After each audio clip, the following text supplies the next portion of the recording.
नमस्कार दोस्तों, स्वागत है एक बार फिर से आपका हमारे YouTube चैनल जिसका नाम है म्यूजिक वाले गुरी सर। हम कर रहे हैं म्यूजिक कंपटीशन एग्जाम की तैयारी। इसमें एक बड़ा टॉपिक लाइफ स्केच यानी कि जीवन परिचय का हमारा चल रहा था। कुछ विद्वानों के बारे में हमने इसके पहले के लेक्चर्स में पढ़ा और आज जिस विद्वान के बारे में हम पढ़ने जा रहे हैं उनका नाम है सुधा कलश। सुधा कलश एक प्रमुख भारतीय संगीतवेता थे। इनके जीवन काल के निश्चित समय के बारे में जानकारी उपलब्ध नहीं है, किंतु कुछ विद्वान इनकी रचना संगीतोपनिषद सारोद्वार के आधार पर शारंगदेव रचित संगीत रत्नाकर के रचना काल यानी कि 13वीं शताब्दी के लगभग एक शताब्दी पूर्व मानते हैं, एक शताब्दी पहले मानते हैं इसकी। तथापि सर्वमान्य आधार पर संगीतोपनिषद सारोद्वार ग्रंथ की रचना का काल 14वीं सदी मान्य किया गया है, पर इसकी जो रचना काल माना गया है वो 14वीं सदी माना गया है। सुधा कलश के नाम का मधु कलश के नाम से भी निर्देश किया गया है, जो इनका नाम जो है मधु कलश भी सामने आता है। तो देखिए इनका जो ग्रंथ है उसके बारे में पढ़ते हैं। संगीतोपनिषद सारोद्वार सुधा कलश द्वारा रचित यह ग्रंथ पूर्व अवस्था में प्राप्त नहीं हुआ है, यानी कि जो इसकी मूल अवस्था है उसमें प्राप्त नहीं हुआ, जिसके केवल 6 अध्याय ही उपलब्ध हो पाए हैं। सिर्फ 6 चैप्टर मिले हैं हमें। इस ग्रंथ के प्रथम अध्याय में तालों का साधारण विवरण दिया गया है।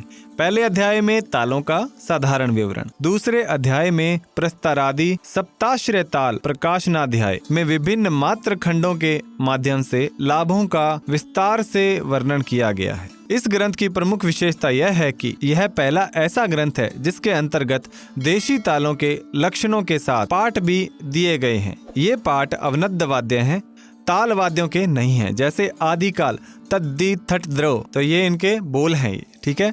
ऐसा अनुमान लगाया जाता है कि इस ग्रंथ के रचना काल यानी कि 14वीं शताब्दी के मध्य तक गीत वाद्य आदि के मान के लिए भी ताल का प्रयोग अवनद्ध वाद्यों पर होने लगा हो।